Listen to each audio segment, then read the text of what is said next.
नमस्ते दोस्तों, स्वागत है आप सबका। आज से हम अपनी एक नई सीरीज शुरू करने वाले हैं इंडियन हिस्ट्री पर। और हम इसे बिल्कुल शुरुआत से एकदम आखिर तक बहुत ही आसान भाषा में समझेंगे। तो चलिए आज एक छोटे से इंट्रोडक्शन से शुरुआत करते हैं, प्राचीन भारत से। तो देखिए, हमारा मकसद एकदम क्लियर है। भारत के इतने शानदार इतिहास को ना हम एक कहानी की तरह समझेंगे। कोई मुश्किल भारी भरकम शब्द नहीं होंगे। बस ऐसा लगेगा जैसे क्लास में कोई टीचर सब कुछ समझा रहा हो, बिल्कुल उसी तरह। तो फिर देर किस बात की, चलिए शुरू करते हैं अपनी ये हिस्टोरिकल जर्नी। तो सबसे पहला सवाल तो यही आता है मन में कि जब हम कहते हैं प्राचीन भारत या एंशिएंट इंडिया, तो इसका आखिर मतलब क्या है?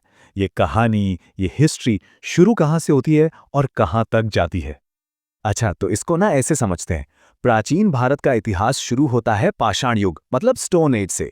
ये वो जमाना था जब इंसानों ने पहली बार पत्थर के हथियार और औजार बनाने सीखे थे। और ये कहानी वहां से चलकर पहुंचती है लगभग 600 सीई तक, जब महान गुप्त साम्राज्य का अंत हुआ। तो सोचिए कितना लंबा और कितना इंटरेस्टिंग पीरियड है ये, और आज हम इसी की सैर करने वाले हैं। तो आज का हमारा सफर कैसा रहेगा? देखिए, सबसे पहले हम देखेंगे भारत की पहली अर्बन सिविलाइजेशन। फिर बात करेंगे वेदों और ज्ञान के युग की। उसके बाद आएगा महान साम्राज्यों का दौर। फिर कल्चर का गोल्डन एज और भारत के दुनिया से रिश्ते कैसे थे। और हाँ, आखिर में एक क्विक रिकैप भी करेंगे। तो चलिए शुरू करते हैं अपने पहले टॉपिक से। सेक्शन 1, भारत की पहली शहरी सभ्यता। और यहां हम बात करेंगे कमाल की सिंधु घाटी की। जरा सोचिए, क्या आज से करीब 5000 साल पहले भी स्मार्ट सिटीज हो सकती थीं? सुनने में अजीब लगता है ना, पर जवाब है हाँ, बिल्कुल थीं। और इसका सबसे बड़ा सबूत है हमारी हड़प्पा सभ्यता। देखिए, सिंधु घाटी के जो शहर थे ना, जैसे हड़प्पा और मोहनजोदाड़ो, वो सच में कमाल थे। मतलब पूरी प्लानिंग के साथ बसाए गए थे, जैसे आज के शहर होते हैं। सड़कें एक दूसरे को बिल्कुल 90 डिग्री पर काटती थी, जिसे हम ग्रिड लेआउट कहते हैं। पानी निकलने के लिए, साफ सफाई के लिए इतना एडवांस ड्रेनेज सिस्टम था। और हाँ, मोहनजोदाड़ो का जो ग्रेट बात है, वो तो उस जमाने की इंजीनियरिंग का एक नायाब नमूना है। शायद इसका इस्तेमाल किसी खास मौके पर या धार्मिक कामों के लिए होता होगा। अब यहाँ देखिए, एक तरफ हड़प्पा की सिटी प्लानिंग और दूसरी तरफ आज के प्लान्ड सिटीज, कितनी सिमिलैरिटीज हैं। सड़कों का ग्रिड सिस्टम, ड्रेनेज और पब्लिक यूटिलिटीज पर फोकस, और ऑर्गेनाइज्ड घर। ये सब देखकर लगता है कि उस वक्त के लोग अर्बन लाइफ को लेकर कितना कितना मॉडर्न सोचते थे। तो सिंधु घाटी सभ्यता के बाद भारत में कल्चर का एक नया चैप्टर शुरू होता है। चलिए, अब उस दौर में चलते हैं वेदों और ज्ञान के युग में। अच्छा, इस दौर को वैदिक सभ्यता क्यों कहते हैं? क्योंकि इसकी ज्यादातर जानकारी हमें मिलती है वेदों से। वेद उस समय के सेक्रेड टेक्स्ट थे, पवित्र ग्रंथ थे, जिनमें ज्ञान, फिलॉसफी और उस समय की सोसाइटी के बारे में सब कुछ लिखा हुआ है। कुल मिलाकर 4 वेद हैं। सबसे पहला और सबसे पुराना है ऋग्वेद। इसमें देवी देवताओं की तारीफ में भजन है। फिर आता है यजुर्वेद, जिसमें पूजा पाठ और यज्ञ के तरीके बताए गए हैं।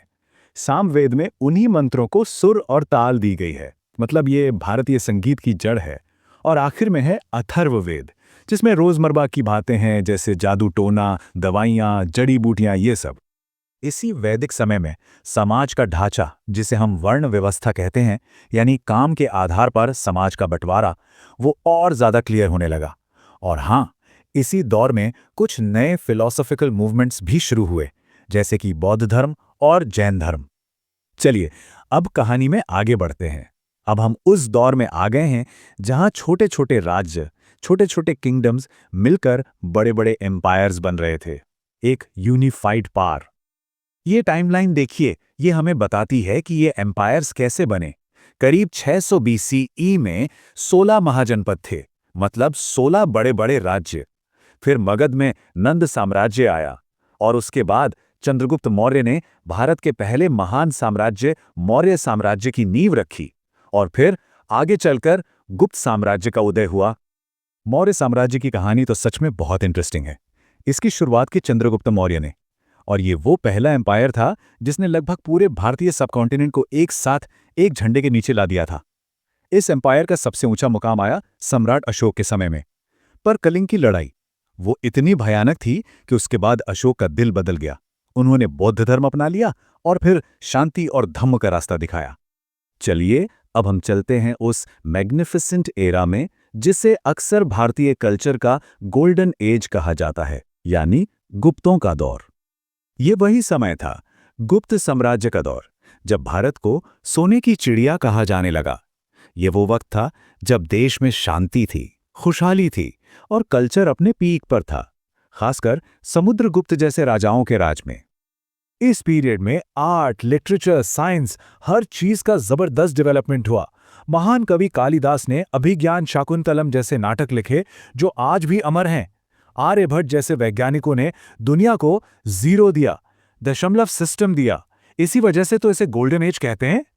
अच्छा, एक बात और, प्राचीन भारत दुनिया से कटा हुआ नहीं था। उसके कनेक्शन दूसरे देशों से भी थे, कभी लड़ाई के जरिए तो कभी कल्चर के जरिए। उस समय भारत का कांटेक्ट दुनिया की बड़ी बड़ी शक्तियों से था। पर्शियन और ग्रीक एम्पायर से हमारा सामना हुआ। सिकंदर का हमला इसका सबसे बड़ा एग्जाम्पल है। तो वहीं मौर्य दरबार में मेगास्थनीज जैसा ग्रीक एम्बेसडर भी था, जो यहाँ के कल्चर को समझ रहा था। बीच बीच में शक और कुषाण जैसे ग्रुप्स के हमले भी हुए, जिससे कल्चर का मिक्सअप हुआ। और सबसे जरूरी बात, बौद्ध धर्म का शांति का संदेश यहीं भारत से निकलकर पूरे एशिया में फैला।